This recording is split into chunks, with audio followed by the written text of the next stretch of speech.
Yeah. Right? Yeah, you just you do it, right? You just love, and my son, he loves it. I mean, I think there was a post that said the greatest ticket you can ever purchase is the one to your own child's game. And when I watch my son do anything, or any of my kids, it's just I'm the happiest person in the world. Yeah. Yeah. Well, I think the people joining have slowed down. So what we'll do is get started here. I'm recording. Okay, good. I will start with a little introduction about myself. There's a couple of my Broker Pro members that are here, but also the Limitless community too. So maybe a couple of people that I don't know. So hello and welcome. We do webinars every week, so be sure to see what's going on, what's coming down the pipeline. My name's Mathieu. I've been a mortgage broker for about 8 years, but transitioned into the marketing space about 2 years ago. Prior to that, I did do about my very first year, I did 100 deals on the nose and grew really quickly and found a love for mortgage brokering. But as my family grew, I found more love in the marketing side of things. So that's kind of grown my community into what it is now, and actually how Renee and I connected. And what's exciting about that is, sometimes you meet people that you just instantly connect with. And Renee and I were like, oh my God, did we just become best friends? Like, so it was pretty, it was awesome in the sense that we had so much in common and a lot of the same goals. And it was just, refreshing to meet somebody like that again in our communities, and we're meeting more and more people every day, and it's been so awesome. So, but the one thing when her and I were talking and inspired us to kind of have a co-host webinar was she was talking about the customer journey. And obviously we know that can be very drastically different amongst every broker, and it can really make or break the user experience. And me, after being a broker for 8 years, I've obviously tried and tested and found things that didn't work and that did work for me. But when I spoke to Renee, her process was so different, and I won't go into it. I was like mind blown about these small things that I could add to our customer journey that would make such a big difference that I hadn't even thought about yet. So I was like, we need to do a webinar. We need to share this information. And obviously those who know Renee know she was very open to doing that. I'll let her speak about herself, but she's been in the industry for about 21 years as a broker, but 27 in the mortgage industry with the bank prior to that. So a ton of experience. So if you're going to listen to anybody about the customer journey, it should definitely be somebody that has literally a lifetime experience with it. So with that, I will allow Renee to take the floor. And thank you very much, Renee, for joining us, and welcome. Well, thank you, Sarah. Yeah, and I agree. When we initially met, it's just weird how sometimes you meet somebody and you're like, oh my goodness, we're the same person. So, yeah. And it was so funny. We hung up because I originally reached out to you, Sarah, to learn about your CRM, because I teach a group coaching course on building a CRM and a client journey. So I was like, I need to learn all these CRMs that are out there. And I reached out to you, and it was just like, it was instantly, both hung up that call. And then it was like, we waited a little bit, and then I reached out, and she's like, I was just going to reach out to you. So it was really quick. No, it was awesome. I'm so grateful, because this has been able to help me connect with a lot of people in this industry. And I really do have a passion for this industry. Obviously, I've been around forever. I've seen it evolve. 21 years ago, a mortgage broker was not, like, our market share was very low. And the only time you called a broker is if your bank said no. That's the only reason. And we were painted as these people that are going to charge you high interest rates and fees. And it was just such a different atmosphere than it is now, right? Like, so I've seen that evolve over the years, and our industry evolve. And, I've seen some great things happen in our industry. I've seen some things I'm not thrilled about, but that's okay. We're evolving, we're learning, right? So, yeah. What I'll do, if you guys are okay with that, is I'm just going to pop in. I did create a pretty little slideshow that I'm all very excited about. And so I'm going to hit the button and make sure I figure this out properly, because technology is not my friend. So give me 1 second, because I'm going to just make sure that I do this properly. And I'll need somebody to tell me to make sure that you can see my screen once I get up and running here. I'll give you a heads up. Okay. So can you guys See my screen? Okay, We're good, perfect. yeah. All right. So I am very passionate about the client journey. I know it's one of these things that we all want to do. It's just one of these things that we put on the back burner a lot, because when you're busy, you're doing deals, you're just plugging away. It's one of these things that most of us don't even like to do it. It's overwhelming, so we just don't do it. Okay. My whole philosophy is that your brand is hiding in your client journey. Okay. If you're wanting to be in this business long term, you are going to want to build a brand. You are building a brand, whether you know it or not. Okay. But you can build your brand inside of your client journey, and you can build a business that outlasts you if you do this the right way. Okay. So having a clear client journey that you implement on a daily basis allows for consistency, and consistency leads to clients. Okay. So I'll let you know a little bit about me. We kind of talked a little bit about it. I've been in this business for 21 years. I was in the banks prior to that for 6 years. I held various roles. I was branch manager. I was assistant to branch manager. I was assistant to financial advisors. So I do actually have a bit of a financial planning background. And I was a personal banker doing mortgages. When I was in the bank, I did fall in love with mortgages. I think that they are fascinating. They are fun. And you get to help clients with such an important part of their journey in their life, right? So we get to be part of that. And that is really exciting. Yeah, it's stressful too, but it is also really exciting. As I was saying, I have a 12-year-old boy that's an athlete that has decided that he likes every sport imaginable. So I'm on the road every day pretty well. 7 days a week, I'm going to some sort of practice or sporting event, which means that I can't work evenings and weekends. It's not an option for me because I've got to drive my kid around everywhere.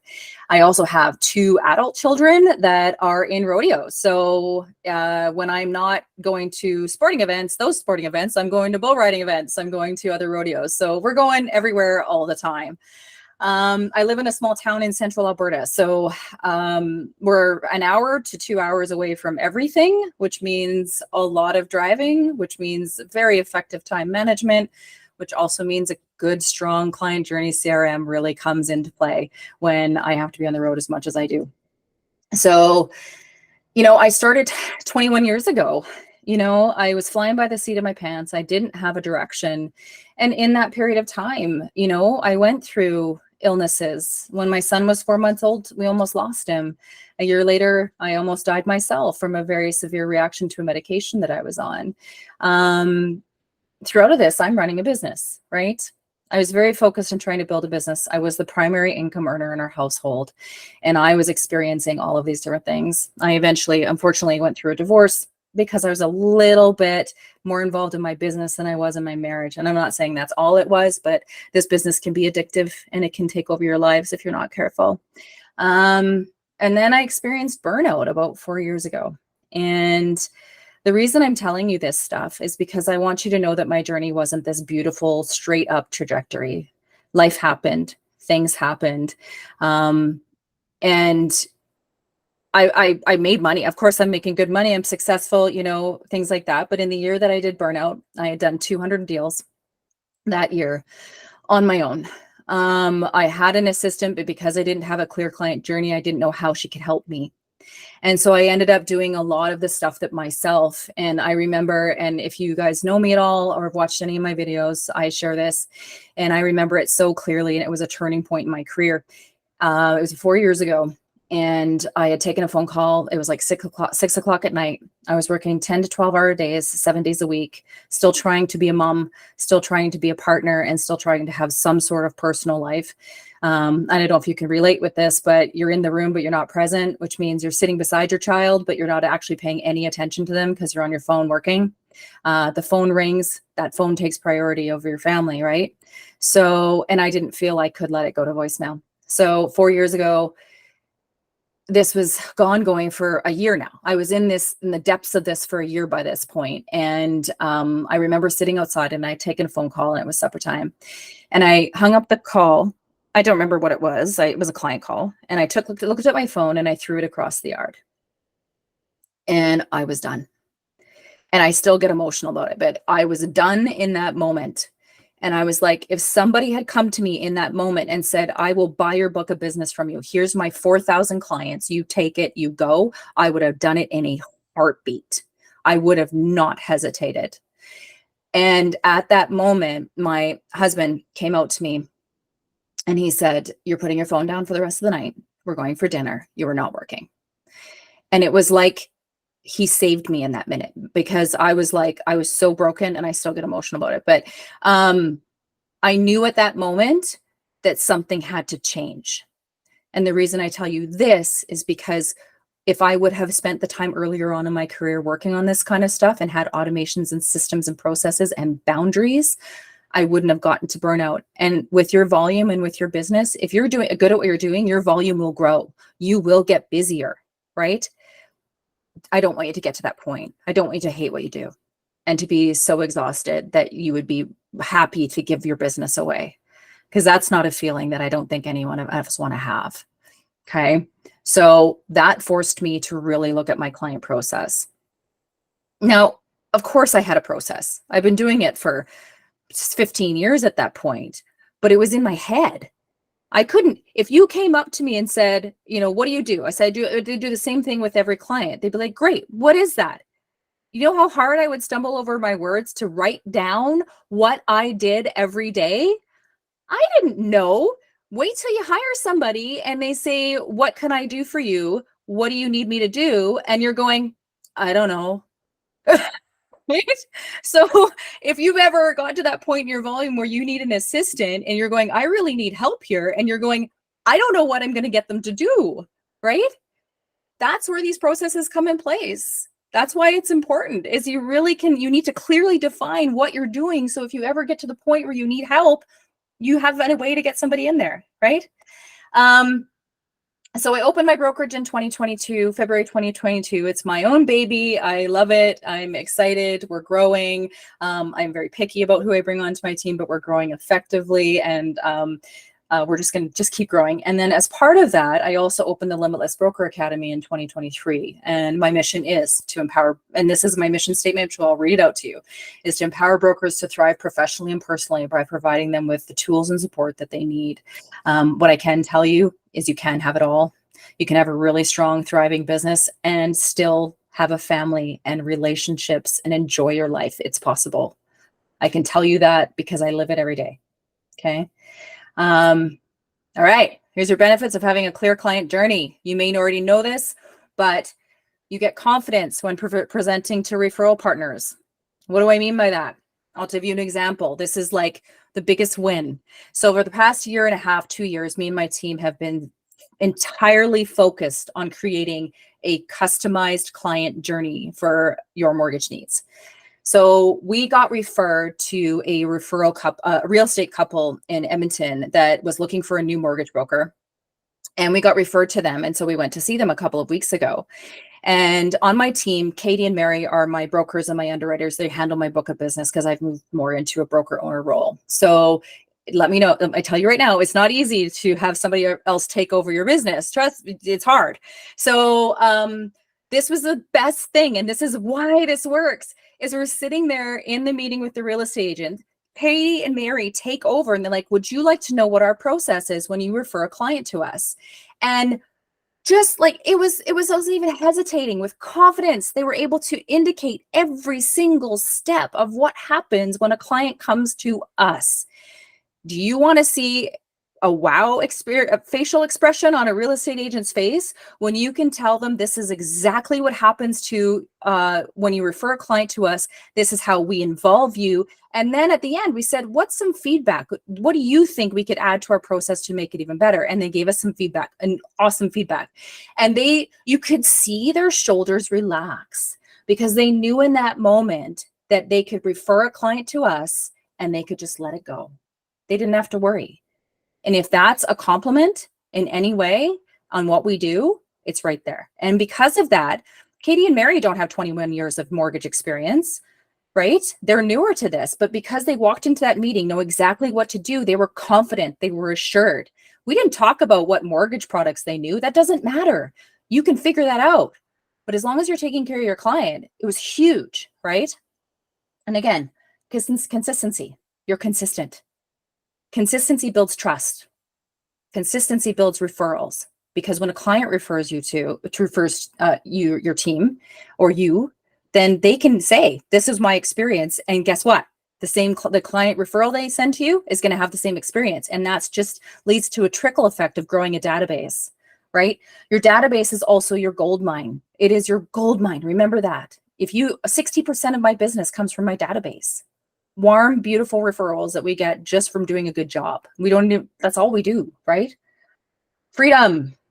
This gives you freedom and you can have fun again in your business. If I can come back from wanting to walk away from a 20-year business to having fun again because I've got this system in place, that's exciting, right? Like, I enjoy my business. Leads come in and I don't look at my phone with terror. Like, if you've ever been in that situation where the thought of answering your phone and handling, like, you just didn't have it in you anymore, I have fun again and I have freedom because the business is running whether I'm in it or not, right? Automations are happening, tasks are going out, emails are going out, things like that. Like, it's working. I don't have to have notes everywhere remembering to, oh shoot. So here's a prime example. I go to my son's everything. So I'm at my son's hockey game and you're sitting there and you're like, oh crap, I forgot to call that client. Right? Has that ever happened? Because you put it on a sticky note somewhere or you've written it down or something like that. And you're like, oh crap, I forgot. Or that day you decide to get the flu and you're like, oh crap. And you forget all the things you're supposed to do. When you have this type of system in place, you don't really forget, right? So that's what really, really important there. Stress reduction. Of course, it reduces your stress. You don't have to remember everything in here, right? And building a brand and building a niche. So the beautiful thing is when you design your CRM, now the important thing with your client journey is you don't have to get it right off the bat. Just start, right? You're going to tweak as you go. We revise and tweak all the time. So, but you can build a niche, right? I was speaking to somebody yesterday and they love private lending. They want to build their business around private lending. Perfect. Design your client journey around attracting and retaining referral partners and clients that want private lending. You can do that. You can customize it. That's exciting. You get to put your personality inside of it. And there's 30,000 plus mortgage brokers in this country. The only difference between each and every one of us is there's only one of each of us. That's what keeps you authentic, right? So build your brand around that. It allows you to set boundaries. It allows you to have a schedule, a work hour schedule. It really does. I promise you, because if you communicate effectively and you keep clients informed and everything like that, the panicked phone calls after 5 o'clock and on weekends just don't happen. Rarely, right? Very rare. So, of course, efficiency and effectiveness. I believe that if you are effective with your time during the day, you don't need to work long hours. You need to be effective though, and very intentional with your time. Your client journey helps you with that because it keeps you on task. These tasks are popping up. They're telling you need to do things at stages, right? Of course, you're saving money, right? Because you're not spending money. Possibly you could avoid needing an assistant, right? Depending on volume. If you do this properly, you may not need help, right? And of course, this can help you make money because you're going to start getting referrals and you're going to have that confidence and your communications are going out regularly. Yeah, you're making money. You're going to grow your volume. Okay. All right. Do you need a CRM? Short answer, yes. Yes, you do. And the earlier you can start working on that, the better. Well, Sarah invited me and guess what? She has one. She has a CRM. There's other CRMs out there, but check it out, right? You know, one of the things that I'm a big supporter of, and I tell even brokers that come onto my team, you have to own your own CRM. Own it. Okay. Your brokerage does not own your CRM. That's very important. And I even tell people on my own team, my conversation with them is, if you ever leave me, your client data has to be protected. So you need to be able to take it with you. Okay.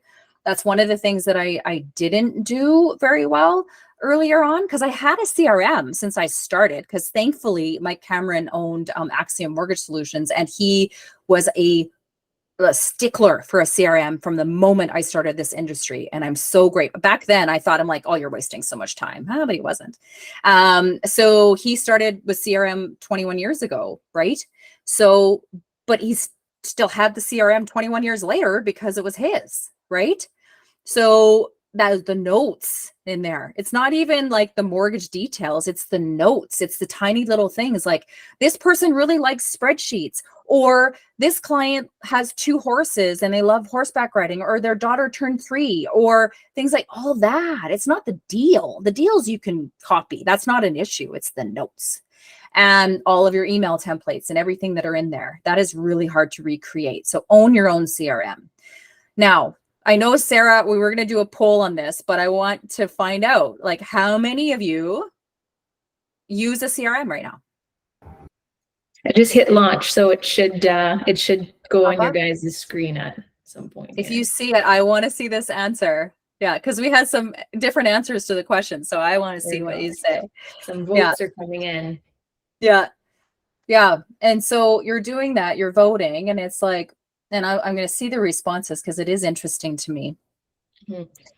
And just to touch on what you said too, not just even a CRM, like owning your own email and phone number, right? Like that's just, I actually put like my foot in my mouth during a sales call the one day, and the brokerage was like, we were talking about the CRM. They're like, oh, we give all our agents a CRM. And I was like, oops, I literally just said like that. You should never do that, because I've lost my client database twice. I lost it when I left the bank. So that first year that I exploded, did 100 deals in my first year, and then finally decided to go out and, you know, have my own brokerage. Well, see you later brand, see you later email, see you later business phone number, see you later CRM, everything. And then I joined another brokerage in our industry, and same thing, they had a CRM tied to their mortgage software. And guess what? When I changed businesses, so that was like, you know what? Fool me twice. I'll never do that again. So that's where my Broker Pro was born. But let's see here. Can you see the Renee, the results? No, I can't. Okay, so I'll just say them out loud. But 4 people voted yes, it's a lifesaver, and then 1 person voted yes, but I don't use it very well. So there's some room for improvement there, but I'll end the poll. Might show up now. I'm new to the poll scene. There you go. So I think and you guys can either just nod your head or whatever, but some of the reasons that we don't get into using our CRM, or even number 1, it can be overwhelming to pick one. Number 2 is it's not easy to set up. So you get this CRM and you're looking at it and you're like, I have no idea where to even start with this thing. And then you get busy, right? And we don't spend time on things that we don't like to do. And we can always find excuses not to do something, right? And really what it is that it has to be easy to set up and use relatively quickly, right? That's, I think, the most important thing when it comes to a CRM. It doesn't have to be perfect, but at least if it gives you a starting point, you'll start using it, right? And then there's the commitment to start using it, okay? The other thing is that it has to have a really good support center. So whatever company you choose to go to when there's a CRM, you need to be able to get a hold of somebody to help you set this thing up, or if you have questions or things like that. That's really, really important, because unless you're a techie, this stuff is completely overwhelming, right? And you will not make it a priority. You won't. I didn't. I get it, right? Because you're doing the deal in front of you as opposed to worrying about the deal that's coming, right? So, and Sarah, of course, she has My Broker Pro CRM. She's offering it free right now. Check it out. Book a call with her. Come on. So, yeah. All right. So I'm going to go a little bit into the client journey. So I can't go into the full one because I don't have enough time to go deep into what we do in our group courses, but this is kind of a tips and tricks area. Okay. So for the client journey, the stages are the same. Whether you're doing a refinance, a renewal, a purchase, the stages are the same.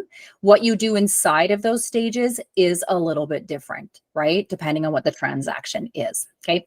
So at the lead stage, of course, you're going to get your lead, right? So either client's calling you, it's on Facebook, or you're getting a referral partner sending you a lead, right? So it should be kind of a policy to connect with that lead within 2 to 3 hours. Now, it doesn't mean that you have to have that call within 2 to 3 hours. Just make sure you connect with them saying, hey, you know what? I'm in the middle of a meeting right now. I just wanted to connect with you. Are you available at 4 o'clock to chat? Something like that. Just make the connection, okay? At this stage, you really want to try to get the client on the phone, okay? that builds trust. It builds rapport. You get to kind of just really connect with a person. Text and email are fine, but really, I mean, in order to build a connection, you need to talk to them. Okay. It also at that discovery. So when you have that initial phone call with a client, if you have very pointed questions that you ask, you can determine very, very quickly if you're proceeding or not. Okay. So I have a list of questions, and we have a discovery call, questions very, very specific to see where we're at. What's your credit like? You got to tell me. I'm going to pull it anyway. So what does your credit look like? Where's your down payment? What type of income do you have? What type of property are you looking at purchasing, or do you own, right? If you ask enough questions at that stage, you can be like, you know what? I'm not the person that's going to be able to help you, but I know somebody that is, or it's not going to work. Right? There's sometimes situations like that where you can do this in such a way that you don't upset the client. And, one of the policies we have and I have taught this many, many times is decline quick. So if you find that there isn't a solution for the client, it's okay to tell them quickly. I think sometimes we think we have to do a whole bunch of work on it and digging, so the client thinks that we actually are like trying for them. And I think it's just that feeling like if you decline somebody in 10 minutes, then maybe they're going to feel like you didn't try hard enough, right? I think that's part of it. But it's okay. People respect that. Being clear and upfront is kind. It means that you're comfortable and you know what you're doing to say, I'm not the right fit. And that's okay, right? So at the lead stage, you're going to do that discovery call. You're going to ask those questions. And then you're, of course, going to follow up with an email that summarizes what you've discussed. Okay. One of the things, if you're on a Zoom call, let's say your initial phone call is Zoom, use an AI recording software to record the meeting. Then you can actually email it to the client. It's really efficient. And so if the client, of course, is okay with it, if you are doing a Zoom call with a client, ask them if you can record it just so you can take notes later if you want to, right? It doesn't hurt to do that. But if the meeting is a phone call, or that initial was a phone call, you're going to want to send a summary email right after you talk to them so you don't forget what you talked about. And then you can summarize it, and then they can say, no, this is not what I meant, or things like that. You can clarify to make sure you're all on the same page. You introduce yourself. We always do a generic document checklist at that point, saying we're going to specify what documents you need, but we're going to specify the documents that you need, but this is a generic checklist. So we have that. At that moment, we also send the link to the application. So now, if a client is hesitant to do an online application, if you've got them on the phone and you both have time, take the application right then and there. Just take it. Taking the application takes 10 minutes, right? Just get her done, and then send them a consent to check credit. Okay. So that's at your lead stage. Now you've received the application. Okay. So first thing is always let the client know that you have the application. Now, this is something that I taught Sarah, and she's like, what? So I don't believe in the no doc, no talk program. People talk about that all the time, and I think it's bull. And so the reason that I do, and I think it's crazy, is these are people. We help people. We're not doing this. We, of course, are here to help make money, but we have to put the people first. Can you imagine if you went to call somebody, a professional, and they said, I'm not speaking to you until you send me all of your paperwork and do an application? Okay. How would that make you feel? These are people that are talking to you about the most, for most of them, the largest and most emotional and financial transaction of their lives. Whether they are purchasing a home or they're trying to get out of debt, they're nervous, they're not sure of what's going on, and you're like, no doc, no talk? Absolutely not. Okay. No documents, no pre-approval? 100%. 100%. Okay. I cannot give you any numbers until I get your paperwork. Absolutely. Okay.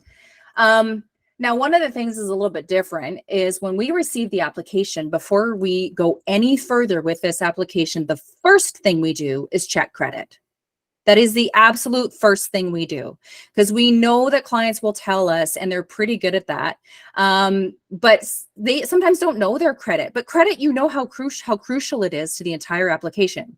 Why would you put your clients through the entire application process to collect a ton of documents, to do all of that kind of stuff, and then pull credit? What if you find out you couldn't have done something for them, right? Pull credit first. Then you reach out to the client. Go through the application. Now, it's also really good to go through the application over the phone. Okay. You're going to ask questions, you're going to fill in the blanks, but the application is a story, right? So it gives you the ability to understand where the client's at and also see what services maybe they need. So one of the tips that we actually got from our life insurance person is at the asset stage, we ask the client, do they have any life insurance products? Because it is an asset. It also allows you to find out if they need life insurance or disability insurance products. So you can start that conversation earlier on. Now, whether you referred life insurance products out to an insurance advisor or you do your own, it doesn't really matter. You're asking the question, you're planting the seed at that moment, right?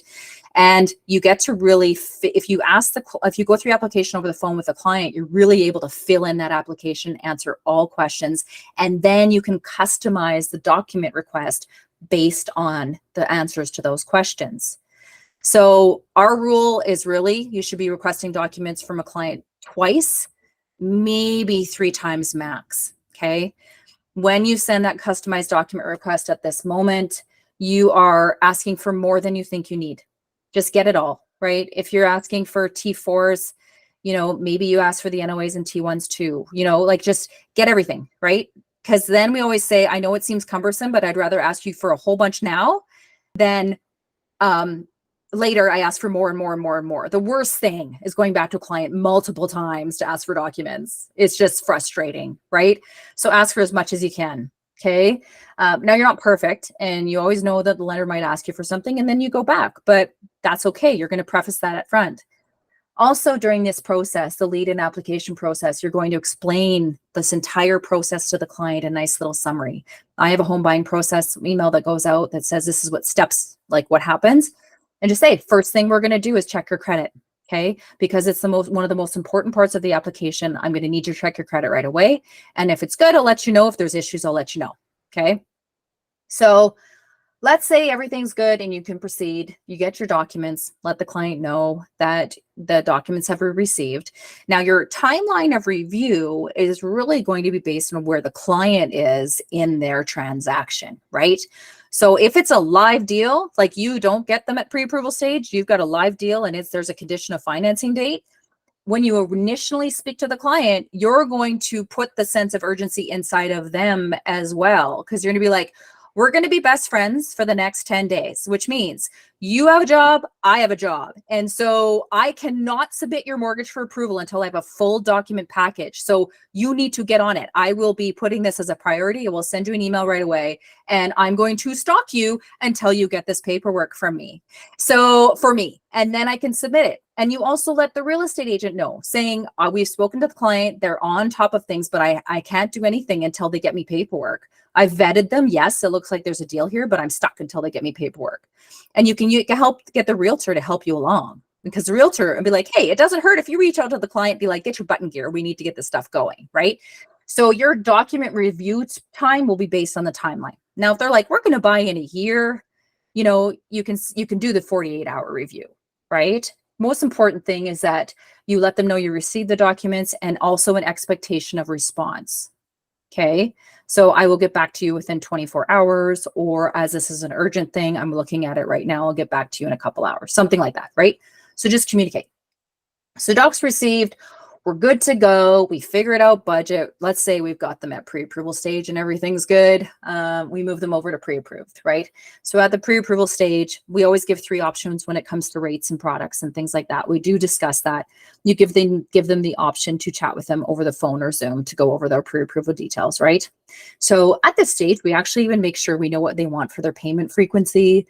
We're discussing life insurance at this point. So when we do the pre-approval, we're also putting a quote in for life insurance and disability. So the earlier on you can have that conversation is really good, because if you wait till approval stage, their budget's already set at what their mortgage payments are and their property taxes. If you say, oh, by the way, there's also life insurance, they'll decline it a lot of the time, right? Because that's not on their radar. So if you can start them budgeting for life insurance products earlier on, that's also really good, really good. So at this pre-approval stage, you're going to pre-approve them. You're also going to send an email to the realtor and say, we've got our budget in place. This is what they can qualify for. Now, here's a tip that the realtors gave us a couple of weeks ago that we've added to our process. We put the timeline for condition of financing in this email. So let's say in Alberta right now, we've got a hot market, multiple offers are common, things like that. So this actually came from a realtor, and he said, we were talking to him, and he said, well, we just don't know how long we need for financing. So a lot of the questions that I get from a realtor on a weekend is, okay, we're writing an offer. How long should we put for financing? Right? So now we put that in the pre-approval letter. This client is easily qualified. We have a full document package up front. We could get it done in 3 days if you need it, right? Right? Or this client we know we need an appraisal on this property, so we're going to need probably 7 days, right? Putting the COF timeline in that email to the realtor, it was a game changer for them because they didn't have to bug us. They could go write an offer knowing we needed 3 days. And what we've also implemented is we've started offering a certified pre-approval letter that accompanies the offer. So what it is for those really strong clients that we've vetted, we've got all the documents on file. We have a letter that the realtor and the client get that goes with the offer saying, we've vetted this client, we've fully pre-approved them. It's still subject to financing, but we've done all the legwork to ensure that they are qualified to write an offer on this home. And they'll win the bid. They will. It's happened more often than not, right?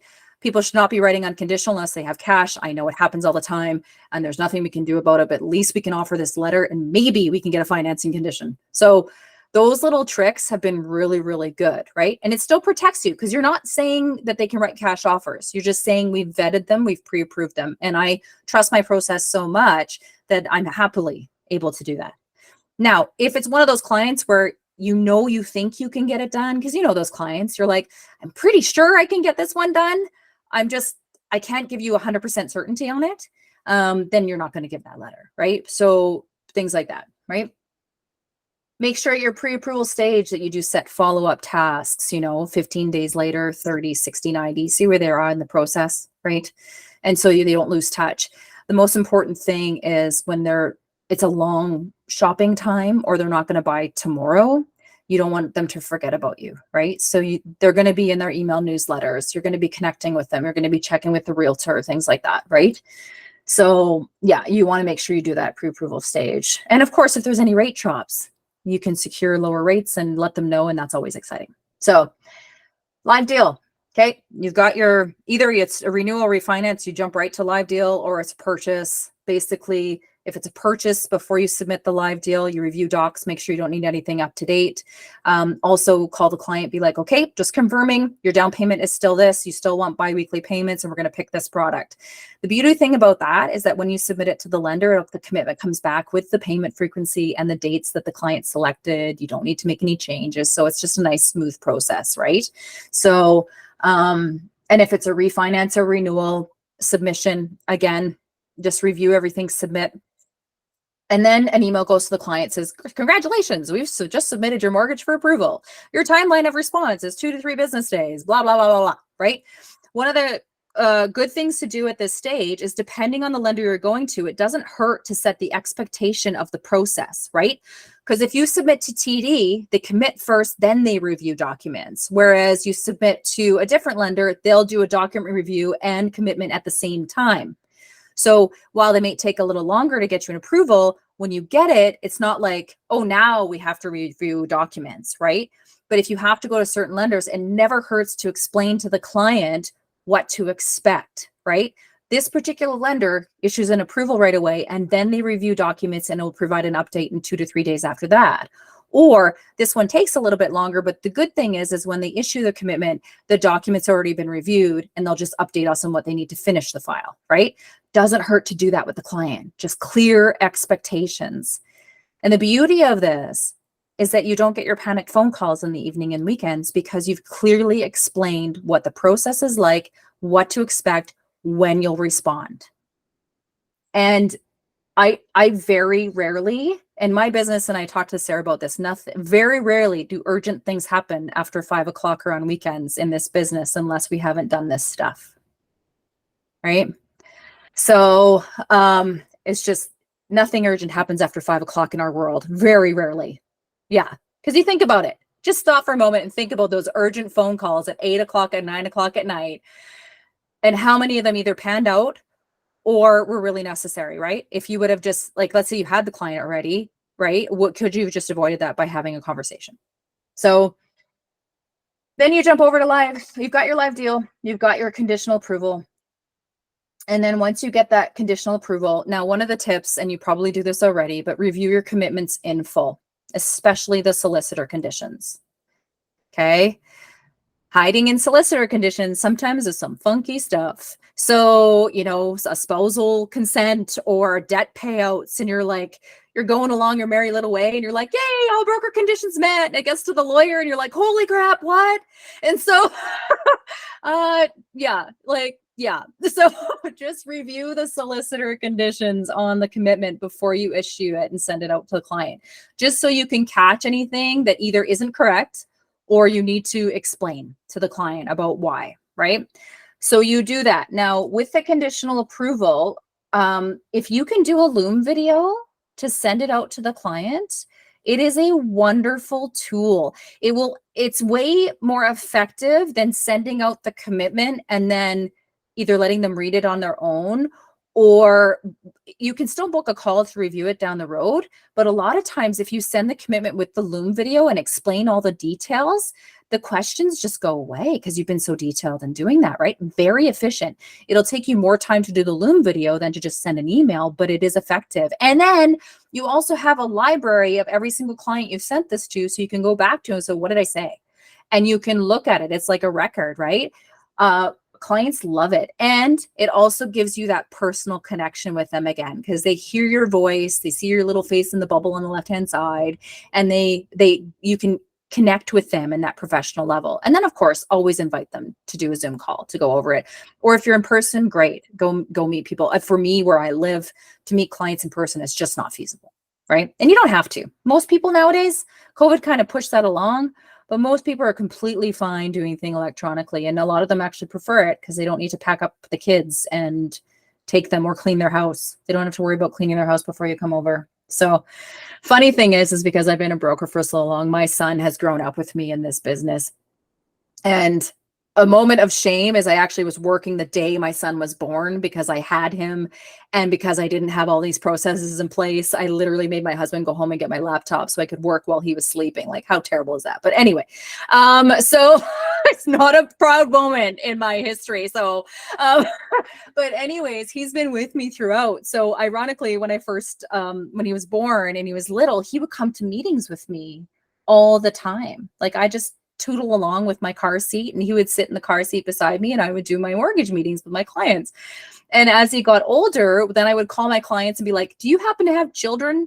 And they're like, yeah. I'm like, can my son come and play with your kids while we talk mortgages? And they're like, for sure. And he went everywhere with me. So he's my little salesperson. I'm like, you need to give me the mortgage because look, now I have a baby I have to feed. So you need to just give me mortgages. So, and he was way more entertaining than I was. So they just loved playing with him. Except for, that toddler stage where they're jerks. He had to stay home. Because he was terrible. Yeah. But other than that little time, he's my entertaining little guy. So he still comes with me. And sometimes now he's 12. So he interjects and he has his own little sales pitch. And I'm like, okay, really, kid? But anyway, So we've got conditional approval in your CRM and in your task. You're completely aware of your condition of financing dates, and you need to be fully aware of that. And the one thing is that if you send your clients a list saying we need these documents, you'd be like, you need to get them to me by this date, or you won't be able to remove your conditions on time. So you need to be very firm in that. And it's okay to be firm. Don't be afraid to do that because you're there to help them, right? This is all helping them. So we understand it's stressful, but we're here to work with you. So you do that through the conditional approval, very aware of time frames and everything like that. One thing I did forget to mention is when you do the document received, one of the little tricks that I do is I book appointments for myself to review documents. So if it's a client file, I actually book a firm appointment in my calendar for 30 minutes and just put the client name. And then if you use a Calendly software, then nobody can book at that time. But the way I look at it is that client needs that same amount of respect of my time as a client that's sitting in front of me, right? So if you book it, it's a task, it's in there, you've designated time to do it. And then that way or you book an appointment with a client for a certain time So you have to have it ready before you meet with them. So it forces you to get it done, right?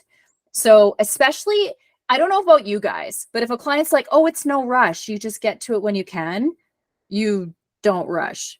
So because when a client's like, I need it tomorrow, you're like, yes. And so it's funny, if you give the same sense of urgency to every, like, and reasonable urgency to that, like, I don't know about you, but yeah, if somebody's like, oh, don't rush, just get to it when you can, you're like, and 2 weeks later. So, right. It's like, this stops that from happening, right? So even though they say no rush, most of the time it's not a rush, but they still have an expectation. They just might not say that, right? So you've got conditional approval. We've all got documents in, everything's hunky-dory. Hopefully the client doesn't come, the lender doesn't come back 27 times and ask for stupid paperwork, but it happens. So that's a whole other conversation. But no, sometimes it's just like, what are you doing? But I always, now as a little tip is, if we ever have to go back to a client for asking for more documents and they get frustrated, what I usually say is, you have to understand that I've already gone back to the lender multiple times on this and tried to get it waived. But if I'm coming to you, I have to have it. I'm so sorry. I know it's frustrating, but here's what it is. Now, if you've done your work properly at this section, it happens a lot less, right? Now, documents received. We get down payment documents at this point as well. Because to be honest with you, if a deal's going to fall apart, down payment is where it's going to be. Because we spend a lot of time asking for income, right? We vet that income like nobody's business, but how much time do we spend on down payment, right? Client has 7 different bank accounts and transfers money from those 7 different bank accounts frequently. And you're like, oh my God. So you got to warn them up front. Guess what? I need 90 days bank account history on every single bank account where you've moved money.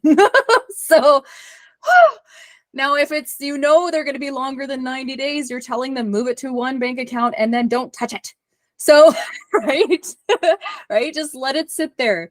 And, or if you're selling a car, this is what I need. If it's sitting in a tin in your backyard, buried, get it into a bank account, you know, and that's when you're doing this application question, where is your down payment right now? Because how many times do you get a client that says, oh, I'll get it. I'll just get it. Like, don't worry about it. I'll get my down payment. And it's like, no. Where is it coming from? Where? I need to know, because I need to instruct you accordingly, right? So, oh yeah, no, I'm just going to get a line of credit. Okay, hold, like, stop the bus. Okay, what are we doing now, right? So it's really important to make sure you are very thorough at this stage, so that when you get to this stage, it's quite smooth.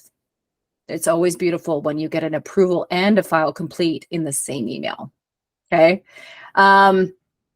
Then you've got your firm approval, which means the clients can proceed.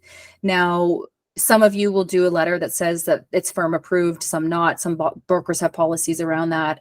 We do, of course, it's also subject to no change in the financial situation, because right after the firm approval is done, the 10 things you didn't do after approval goes out. So don't buy another house. I've had that. Oh, sorry. Oh yeah, the group. Sorry. I'll answer that. I'll put the right link in. I saw the chat pop up. Sorry about that. I'll explain at the end. Yeah. So firm approval, 10 things not to do after you've gotten approved for a mortgage. We've actually had people go buy other houses. It's like, what are you talking about?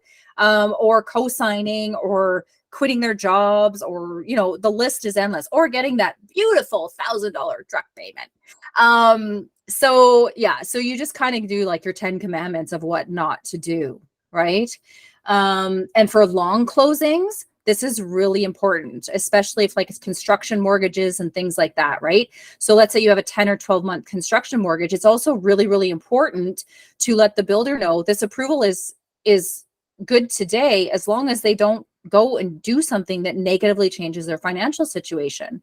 We kind of have a rule, like, you know, furniture. People buy furniture all the time, right? They bought their house, yeah, and I'll put my email at the end here. So they bought their house and then they're like, I need furniture. So they go and buy furniture. And it's like, before you make any financial decisions, call me. Yeah. So any financial and it's Renee at Your Mortgage Needs, not NA, but before you make any financial decisions, call me. Okay. That's the most important thing you can say, because then they will call you no matter before they do anything. Okay. So that's what you're going to do at that stage. And then you're going to put tasks in your CRM to make sure that you follow up based on closing date, right? The longer the closing date, check-ins are fine. You don't want them to think that you've forgotten about them, right? If it's a quicker closing, you're going to be really right in it at this point. At this firm approval stage, this is when you ask for the Google review. This is when you ask for referrals. This is asked for when they post on their social media page saying that they just bought a house. Thank you to Renee and her team at Your Mortgage Needs for getting us the mortgage. Ask them to tag you at that moment because they are freaking excited. And how many of you know they're putting a post on social media that day, right? So have them tag you. Ask them if they'll be willing to do that. What a great way to get your name out there. So firm approval, then you're going to set a task for, depending on closing date, that make sure that the file gets instructed. If you aren't in contact with the lawyer at this point in your business, start calling the lawyers. It's very important that our job does not stop at firm approval. It needs to go right till funding. So at instructed, as soon as you know the file's been instructed from the lender, you're reaching out to the lawyer.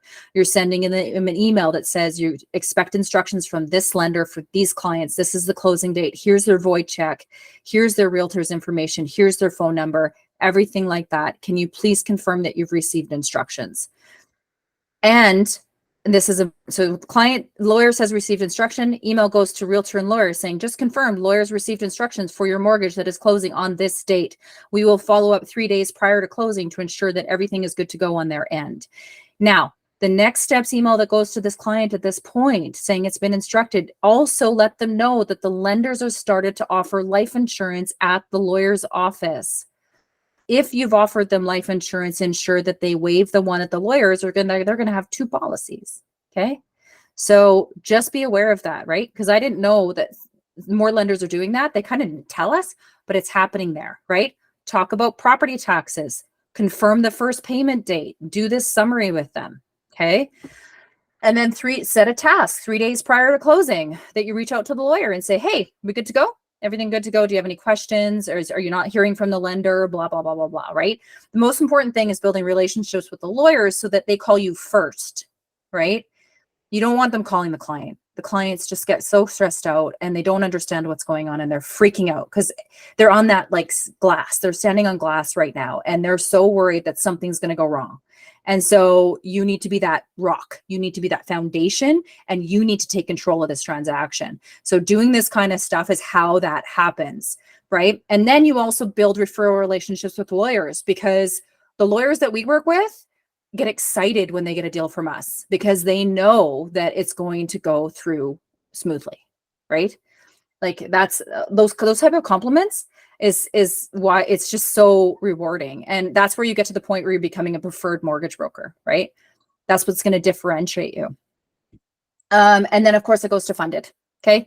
On funding date, you're always calling the client to congratulate them. Always, right? That's not a sales call. It's literally congratulations. I'm so excited for you.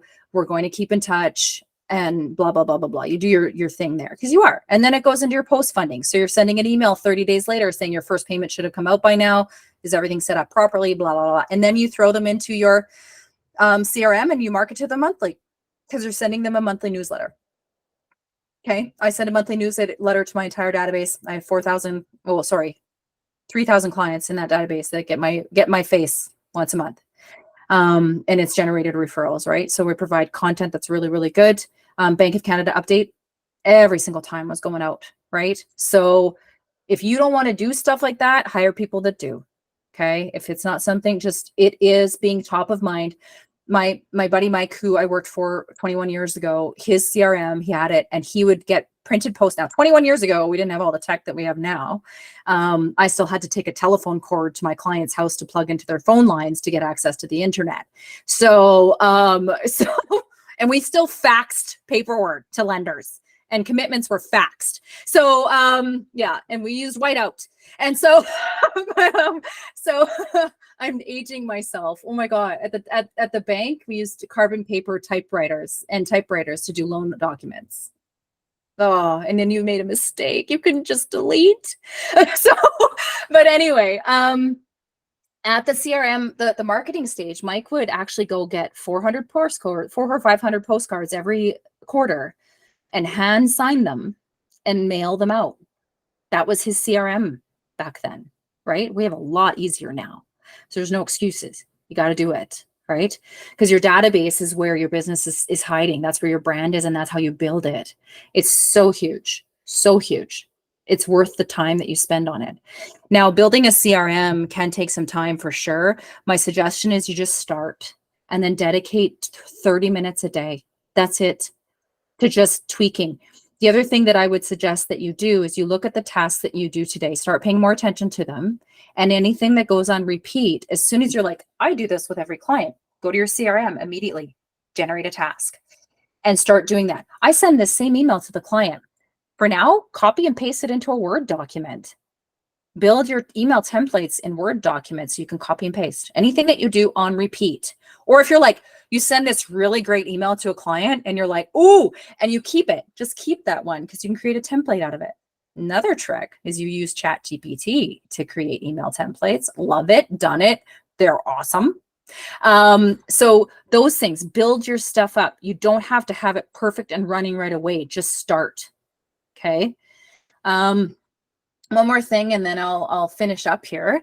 But one of the tips I would say, this just in business in general, is I see a lot of this as marketing, and I'm going to tell you to stop it right now, is to say that you're available 24/7. Like, stop now, immediately. Take it off of all of your marketing. Because let me ask you, it's Christmas morning and you're opening Christmas gifts with your family and your children, and the phone rings and it's a client. Will you answer it? If you said yes, call me later. We're going to talk. The other thing is you're sleeping and it's 3 o'clock in the morning and a client calls you. Are you available to answer that phone call? Because if you're not available 24/7, and you don't have to be. It's okay to set boundaries.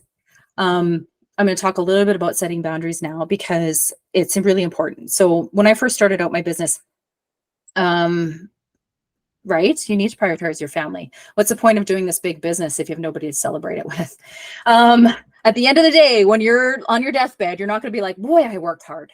It's not going to be, it's going to be like, do my kids know who I am? Do I have a loving relationship? And do I have a strong, healthy life? So when I first started out, of course, I'm flying by the seat of my pants. I have no idea what I'm doing. I didn't have somebody like me 21 years ago to learn from. And so I just kind of did my own thing, right? And I learned as I went, and it was a very bumpy road. And I think it's really important for you to understand that it wasn't, it was a bumpy road. And so one of the things that I did when I first started out my business was I would go to a real estate office and I would do, bye Brenda. I went to go to real estate offices and I said, well, you're probably working with a mortgage professional already, or they said that they were. And I'm like, let me be your second phone call. Okay. If they screw up, essentially, give me a chance. Give me a chance to show you what I can do. Now, that probably doesn't sound like a bad idea, right? Just say, let me be your second phone call. There's a part that needs to be added to that. My goal is to become your first phone call. Okay.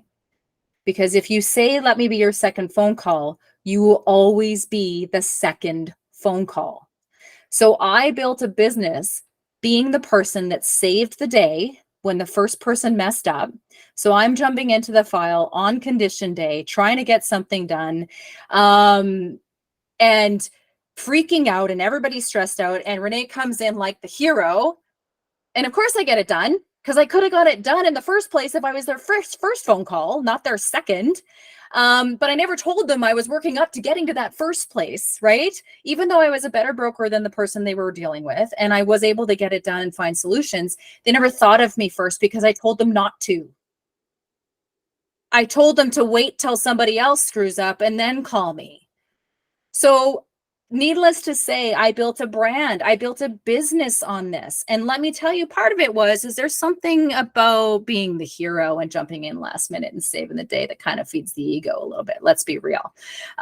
So there was that, right? And so it's more about like, okay, be careful of what you're creating. You're not thinking about it now, but look at where you're doing today. the actions you're taking, the words you're using, the email templates, everything like that, what you're doing right now, do you want to continue to be doing in 5 years from now when your volume is double, triple, quadruple as what it is today? Is it sustainable? And if you're in this for the long haul, you need to be looking at what you're creating. I didn't. I was in the moment, in today, deal, deal, deal, deal, deal. That's all I worried about until all of a sudden I was doing 200 deals a year and I couldn't breathe. So be careful. And then what happened is at that point, when I hit that burnout stage where I fell apart, I had to put boundaries in place because I hadn't had any. I was saying no was a very hard thing for me to do. I was addicted to my business because it's addicting. It's a rush. What we do is a rush, right? So, and then I had to be like, I can't do this anymore. And what happened is I set a boundary and I sent an email out to all of the real estate agents that I work with and said, I don't mind taking over, but if I do, I need a 1-week extension before I'll look at it, or call me first and then we won't have these problems. Okay. And so I lost a lot of realtors at that point. They stopped referring clients to me. And actually it was okay, because the one that stayed, we have relationships. Like, they are my team, and I get more business from the 6 that I work with than the 16 that I was trying to get business from. And then I could breathe. And then the next step was shutting down my computer at 5 o'clock. And I did it. And guess what? Nothing happened. It was fine. You know what I didn't, you know what I lost in that situation? The clients that call you at 9 o'clock at night and don't go anywhere because most of them don't qualify. The ones that are calling you at 9 p.m. on a Saturday night don't go anywhere. They don't qualify. So, right? So it's okay. It's okay. Trust me. You'll be okay. I promise you. Okay. I just wanted to share that with you. And then, of course, right now, as you know, I'm a coach. I love what I do. The reason that I jumped, and I think Sarah's going to talk, we're going to talk a little bit about that, but I'm a coach for mortgage brokers who's basically, it's time for me to give back. It's time for me to take all of this knowledge and education and experience and help you. And so I'm moving more into a coaching role and leader as my brokerage and everything like that, because I love to teach. I always have. I do have spots available right now for one-on-one. I'm giving away like one on, I can't say that. It's a lot of ones. One-on-one session for 1 hour for free. Holy crap, that's hard. But in exchange for that, when we are chatting, I do, because I'm creating a group coaching program, I would love to interview and just ask you some questions, because I want to design a program that is really, really designed for you guys. Okay. So if you're interested, absolutely email me. You can find me on Facebook. My personal is Renee Mathieu Stribbell. I'll leave this up. And I do have a limitless broker private community. It is invite only. So find me on Facebook, make me a friend on Facebook, and then just send me a message and I'll invite you to the group. Now, this group is very near and dear to my heart, because brokers need safe spaces to share. And I don't see a lot of those right now. And what it is that it's not about underwriting. We've got underwriting spaces. That's what this is about. This group is a safe space to check in on your mental health and get support from brokers. It's to provide you with tools on how you can be a broker, good business tools, good tips and tricks, things like that. And really just to foster a community of growth. That's what this Facebook community is all about. That's what I'm about as a human being, as a broker, and everybody. And so that's what I'm here for. And so if you want to join my community, I would be thrilled. I monitor it closely. And if people are jerky jerks in there, they're out. So, and it's very important. And it was so wonderful. One of the greatest posts we had was a couple of weeks ago. And I just said, mental health check, how's everybody doing? And it was so wonderful to see the support that came from that group. And I loved how honest people were about the struggles they were having. And oh yeah, because this business is hard and very lonely, but it doesn't have to be. So that's it. That's all I got for you guys.